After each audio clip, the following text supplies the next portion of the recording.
ಕ್ಷೇತ್ರ ಈ ಬೆಂಗಳೂರು ಉತ್ತರ ಲೋಕಸಭಾ ಕ್ಷೇತ್ರದಲ್ಲಿ ಈ ಬಾರಿ ಅಷ್ಟೊಂದು ಆಗುತ್ತೆ ಅಂತೇಳಿ ಅನ್ಸೋದಿಲ್ಲ. ಎಷ್ಟೇ ಮತದಾನದ ಜಾಗೃತಿ ಮೂಡಿಸಿದ್ರು ಕೂಡ ಎಕ್ಸಾಕ್ಟ್ಲಿ ಶ್ರೀಪಾದ್ ಪಾಟೀಲ್ ಈಗಷ್ಟೇ ರಾಚೇನಹಳ್ಳಿ ಈ ಒಂದು ಬೂತ್ಗೆ ಶಿವರಾಜ್ ಕುಮಾರ್ ಹಾಗೆ ಗೀತಾ ಶಿವರಾಜ್ ಕುಮಾರ್ ಅವರು ಆಗಮಿಸ್ತಾ ಇರುವಂಥ ದೃಶ್ಯವನ್ನು ಲೈವ್ ದೃಶ್ಯವನ್ನು ನೀವು ಗಮನಿಸ್ತಾ ಇದ್ದೀರಿ. ಶ್ರೀಪಾದ್ ಪಾಟೀಲ್ ಬೆಳಗ್ಗೆಯಿಂದಲೂ ಕೂಡ ಸ್ಟಾರ್ ನಟ ನಟಿಯರು ಸೇರಿದಂತೆ ಸ್ಟಾರ್ ರಾಜಕಾರಣಿಗಳು ಅವರೆಲ್ಲರೂ ಕೂಡ ಮತದಾನ ಪ್ರಕ್ರಿಯೆಯಲ್ಲಿ ತಮ್ಮ ಹಕ್ಕನ್ನು ಚಲಾಯಿಸ್ತಾ ಇದ್ದಾರೆ.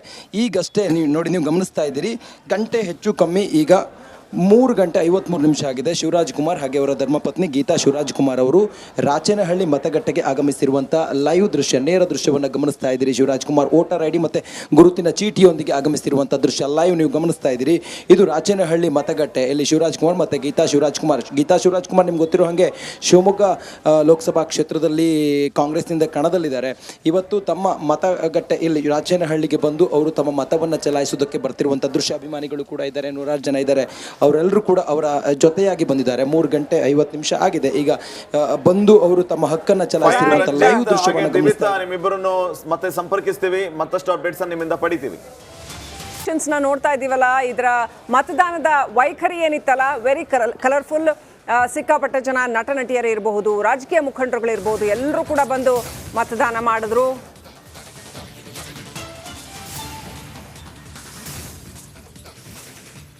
ಚಿಕ್ಕಬಳ್ಳಾಪುರದಲ್ಲೂ ಕೂಡ ಮತದಾನ ಬಹಿಷ್ಕಾರ ಮಾಡಿರ್ತಕ್ಕಂಥ ಘಟನೆ ನಡೆದಿದೆ. ಬಾಗೇಪಲ್ಲಿ ತಾಲೂಕು ದೇವಿಕುಂಟೆಯಲ್ಲಿ ಪ್ರೊಟೆಸ್ಟ್ ನಡೆದಿದೆ. ಗ್ರಾಮಸ್ಥರ ಮನವೊಲಿಕೆಗೆ ತಹಶೀಲ್ದಾರ್ ಮುಂದಾಗಿದ್ದಾರೆ. ಮತದಾನ ಮಾಡಿ ಅಂತ ಗ್ರಾಮಸ್ಥರಿಗೆ ಮನವಿ ಮಾಡ್ತಾ ಇದ್ದಾರೆ. ಸಮಸ್ಯೆ ಪರಿಹರಿಸಿಲ್ಲ ಅನ್ನೋ ಕಾರಣಕ್ಕಾಗಿ, ಮೂಲಭೂತ ಸೌಲಭ್ಯಗಳ ಸಮಸ್ಯೆ ಪರಿಹಾರ ಮಾಡಿಲ್ಲ ಅನ್ನೋ ಕಾರಣಕ್ಕಾಗಿ ಗ್ರಾಮಸ್ಥರು ವೋಟ್ ಮಾಡಿಲ್ಲ. ಅದನ್ನೆಲ್ಲ ಸರಿ ಮಾಡ್ತೀವಪ್ಪ, ಈಗ ವೋಟ್ ಮಾಡಿ ಅಂತ ತಹಶೀಲ್ದಾರಲ್ಲಿ ಮನವಿ ಮಾಡ್ತಾ ಇದ್ದಾರೆ. ಸೌಲಭ್ಯಗಳೇ ಇಲ್ಲ ಅಂತ ಚಿಕ್ಕಬಳ್ಳಾಪುರದ ಹತ್ತಿರದ 2 ಅಭ್ಯರ್ಥಿಗಳು ಗಮನಿಸ್ಕೊಳ್ಬೇಕು. ಎಲೆಕ್ಷನ್ ಬಂದಾಗ ಟಿಕೆಟ್ಗೋಸ್ಕರ ಎಷ್ಟು ಮುತುವರ್ಜಿ ತೋರಿಸ್ತೀರಾ? ನಮಗೆ ಗೊತ್ತಾಗಿದೆ ಇವಾಗ ರೋಡ್ ಎಷ್ಟು ಇದಿದೆ ಅಂತ ಅಂದ್ಬಿಟ್ಟು ನಮಗೆ ಗೊತ್ತಿದೆ. ಕನೆಕ್ಟಿವಿಟಿಗೆ ಬಹಳ ಕಷ್ಟ ಇದೆ, ನಮಗೂ ಗೊತ್ತಿದೆ. ನಾವು ಮಾತಾಡ್ಕೊಂಡಾದ್ರೆ ಎಲೆಕ್ಷನ್ ಟೈಮಲ್ಲಿ ಮಾತ್ರ ಬಂದಿದ್ದಾರೆ ಮೇಡಮ್. ಇಷ್ಟೊತ್ತು ಯಾವತ್ತಾದ್ರೂ ಬಂದಿದ್ದೀರಿ? ನಾವು ಬಂದಿರೋದೇ ಇವಾಗ. ಬಟ್ ಇವಾಗ ನಾವು ಕಣ್ಣಾರೆ ನೋಡಿರೋದ್ರಿಂದ ಇವಾಗಲೇ ರಿಪೋರ್ಟ್ ರೆಡಿ ಮಾಡಿ ನಾವು ಕಳಿಸ್ತೀವಿ. ಇವಾಗ ವೋಟ್ ಹಾಕಿಲ್ಲ ಅಂತ ಬಂದಿದ್ದೀರಾ? ಇಷ್ಟು ನೋಡ್ರಿ, ನಾವು ವೋಟ್ ಹಾಕಿದೀರಾ ವರ್ಕ್ಸ್ ಮಾಡ್ಕೊಳ್ಳೋದು ಅವ್ರದ್ದು ಜವಾಬ್ದಾರಿ. ಇವಾಗ DC ಸರ್ಗೆ CO ಸರ್ ಗಮನ ತರೋದು, DS ಸರ್ ಬಂದಿದ್ದಾರೆ. ಇವಾಗಲೇ ರಿಪೋರ್ಟ್ ರೆಡಿ ಮಾಡಿಸ್ತಾರೆ. ಇಲ್ಲೇ ರಿಪೋರ್ಟ್ ರೆಡಿ ಮಾಡಿಸ್ಕೊಂಡು ಅವ್ರಿಗೆ ಮೇಲ್ ಮುಖಾಂತರ ಮತ್ತೆ ಇದು ಲೆಟರ್ ಮುಖಾಂತರ ಕಳಿಸ್ಕೊಡ್ತೀವಿ ನಾವು. DSIನವರು ಮತ್ತು ಸಂಬಂಧಪಟ್ಟ ಅಧಿಕಾರಿಗಳು ತಹಸೀಲ್ದಾರ್ ಬಂದು ಮನವೊಲಿಕೆ ಮಾಡಿ DC ಯಿಂದ ಸಂಪರ್ಕ ಬೆಳೆಸಿ, ಇಲ್ಲ ನಿಮ್ಮೂರಿಗೆ ಈಗ ಬರೋ ಚುನಾವಣೆ ಇದು ನಾಳಿದ್ದು ಮುಗಿಯುತ್ತೆ, ಬರೀ ಸೋಮವಾರದಿಂದ 2 ದಿವಸದ ಒಳಗೆ ಖುದ್ದಾಗಿ ನಾನೇ ನಿಮ್ಮೂರನ್ನು ನೋಡಿ ನಿಮ್ಮೂರಿನ ಪರಿಸ್ಥಿತಿ ಏನಿದೆ ಅಂತ ನೋಡಿ ನಾನು ರಸ್ತೆ ವ್ಯವಸ್ಥೆ ಮಾಡಿಕೊಡ್ತೀನಿ ಅಂತ ದೂರವಾಣಿ ಮುಖ ಅವರು ಆಶ್ವಾಸನೆ ಕೊಟ್ಟಿದ್ದಾರೆ. ಆ ಒಂದು ಆಶ್ವಾಸನೆಯನ್ನು ನಮಗೆ ಸಂಬಂಧಪಟ್ಟ ತಹಸೀಲ್ದಾರ್ ಅವರು DSIನವರು ಹೇಳಿದ್ದಾರೆ. ಹಾಗಾಗಿ ನಾವು ಈಗ ಈ ಮುಷ್ಕರವನ್ನು ಏನು ಚುನಾವಣೆ ಬಹಿಷ್ಕಾರ, ನಮ್ಮ ನಾಗರಿಕ ಬಂಧುಗಳು ದಯವಿಟ್ಟು ಮತ ಚಲಾಯಿಸಿ. ನಾನು ಕೂಡ ಈಗ ತಾನೇ ಮತ ಚಲಾಯಿಸಿದ್ದೀನಿ, ನನ್ನ ಹಕ್ಕನ್ನು ಚಲಾಯಿಸಿದ್ದೀನಿ. ಹಾಗೆ ರೈಟ್, ನನ್ನ ಸಹೋದ್ಯೋಗಿ ದಿವಿತ್ ವಸಂತನಗರದಲ್ಲಿದ್ದಾರೆ. ಅಲ್ಲಿ ಏನು ಪರಿಸ್ಥಿತಿ ಇದೆ, ಎಷ್ಟು ಮಟ್ಟಿಗೆ ವೋಟಿಂಗ್ ಆಗ್ತಾ ಇದೆ ಕೇಳೋಣ. ದಿವಿತ್, ಬೆಳಗಿನಿಂದನೂ ಅಲ್ಲಿ ಯಾವ ರೀತಿಯಲ್ಲಿ ಮತದಾನ ಆಗಿದೆ? ಈಗ ಮಧ್ಯಾಹ್ನ ಸ್ವಲ್ಪ ಬಿಸಿಲು ಸಮಯ, ಬಹುಶಃ ಕಡಿಮೆ ಆಗಿರುತ್ತೆ. ಆಮೇಲೆ ಇನ್ನಷ್ಟು ಜನ ಬರ್ತಾ ಇದ್ದಾರಾ ಅಥವಾ ಬರ್ತಾ ಇಲ್ವಾ? ಬೆಳಗ್ಗೆ ಎಲ್ಲ ಹೇಗಿತ್ತು ಉತ್ಸಾಹ? ಓವರ್ ಆಲ್ ಒಂದು ಅಪ್ಡೇಟ್ ಕೊಡಿ.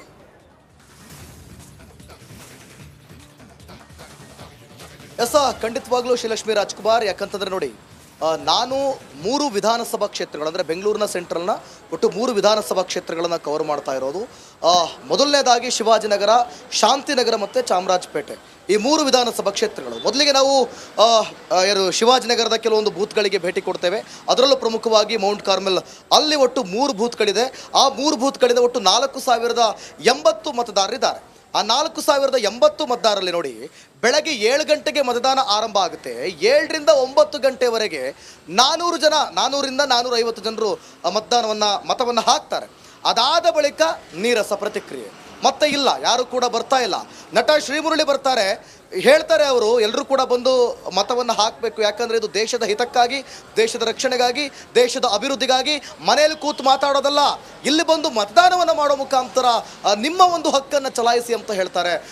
ಪ್ರತಿಯೊಂದು ಕಡೆಯಲ್ಲೂ ಕೂಡ ಸೆಲೆಬ್ರಿಟಿಗಳಾಗಿರ್ಬೋದು, ರಾಜಕಾರಣಿಗಳಾಗಿರ್ಬೋದು ಅಥವಾ ಹಿರಿಯ ವ್ಯಕ್ತಿಗಳಾಗಿರ್ಬೋದು ಎಲ್ಲರೂ ಕೂಡ ಹೇಳ್ತಾರೆ. ಆದರೂ ಕೂಡ ಒಂದು ರೀತಿಯಲ್ಲಿ ಒಂದು 10 ರಿಂದ 11 ಗಂಟೆ ತನಕ ಆದಂಥ ಮತದಾನ 11 ಗಂಟೆಯ ನಂತರ ಇಲ್ಲಿವರೆಗೂ ಕೂಡ ಒಂದು ರೀತಿಯಲ್ಲಿ ನೀರಸ ಪ್ರತಿಕ್ರಿಯೆ ಅಂತ ಹೇಳ್ಬೋದು. ಇನ್ನು ಮತ್ತೊಂದು ಕಡೆ ನಾವು ಶಾಂತಿನಗರ ಹೋಗಿದ್ವಿ. ಶಾಂತಿನಗರದಲ್ಲಿ ಒಂದು ಬೂತ್ ಹೋಗಿದ್ವಿ.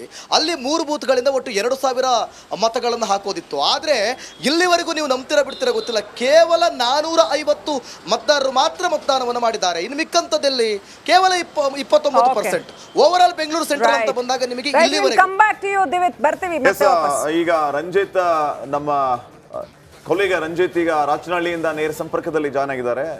ರಂಜಿತ್, ಗಮನಿಸ್ತಾ ಇದ್ದೀವಿ, ಬೆಳಗ್ಗೆಯಿಂದ ನಾವು ಗಮನಿಸ್ತಾ ಇರೋದು 8:30ವರೆಗೂ ಹೆಚ್ಚಿನ ಸಂಖ್ಯೆಯಲ್ಲಿ ಮತದಾರರು ಬಂದರು. ಆದರೆ 8:30ಯ ನಂತರ ನಿಧಾನಕ್ಕೆ ಸ್ಲೋ ಆಗ್ತಾ ಹೋಯಿತು. ಬೆಂಗಳೂರಿನಲ್ಲಿ ಬಹುತೇಕ ಕಡೆ ಅಷ್ಟೊಂದು ಇಂಟ್ರೆಸ್ಟ್ ಅನ್ನ ಮತದಾನ ಮಾಡೋದಕ್ಕೆ ಜನ ತೋರಿಸ್ತಾ ಇಲ್ಲ. ಕಳೆದ ಸಾರಿಯೂ ಕೂಡ ಇದೇ ರೀತಿ ಆಗಿತ್ತು, ಈ ಸಾರಿಯೂ ಕೂಡ ಇದೇ ಆಗುತ್ತಾ ಅನ್ನುವಂಥ ಅನಿಸಿಕೆಗಳು ಕೇಳಿ ಬರ್ತಾ ಇದೆ. ತಾವಿರುವಂತಹ ಏರಿಯಾ ಲೋಕಸಭಾ ಕ್ಷೇತ್ರ ವ್ಯಾಪ್ತಿಯಲ್ಲಿ ಯಾವ ರೀತಿ ಮತದಾನ ಇದೆ, ಏನು ಅಪ್ಡೇಟ್ಸ್ ಕೊಡ್ತೀರಿ? Yes exactly Shripad Patil, voting rate percentage ನಾವು ನೋಡಿದರೆ ಈ ಬಾರಿ ಬಹಳ ಕಡಿಮೆ ಅಂತ ಅನಿಸುತ್ತೆ. ಕಳೆದ ಬಾರಿ ಬೆಂಗಳೂರು ಉತ್ತರದಲ್ಲಿ 61% ಮತದಾನ ಆಗಿತ್ತು. ಆದರೆ 33,34,000 ಮತದಾರರಿರುವಂಥ ಕ್ಷೇತ್ರ, ರಾಜ್ಯದ ಅತಿ ದೊಡ್ಡ ಅತಿ ಹೆಚ್ಚು ಮತದಾರನ ಹೊಂದಿರುವಂಥ ನಮಸ್ಕಾರ, ಕರ್ನಾಟಕ ಪ್ರೈಮ್ ಟೈಮ್ಗೆ ಸ್ವಾಗತ. ನಾನು Jayaprakash Shetty.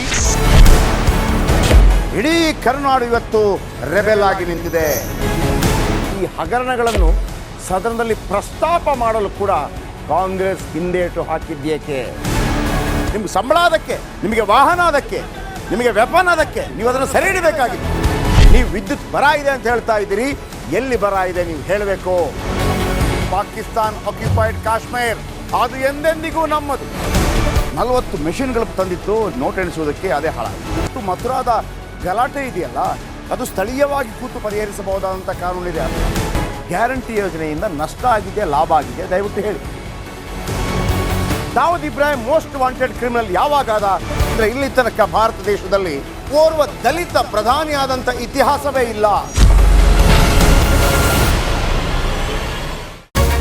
Republic world app ಇದು ಕೇವಲ ಅಪ್ಲಿಕೇಶನ್ ಅಲ್ಲ, ಸಮಗ್ರ ಸುದ್ದಿಗಳ ಸಂಪರ್ಕ ಮಾರ್ಗಕ್ಕೆ ಕ್ರಾಂತಿಕಾರಿ ಬದಲಾವಣೆ.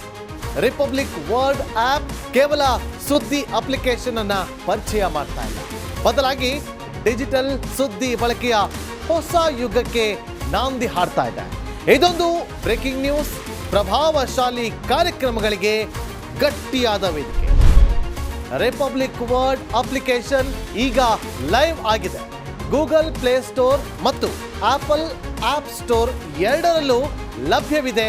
ಈಗಲೇ ಡೌನ್ಲೋಡ್ ಮಾಡಿ.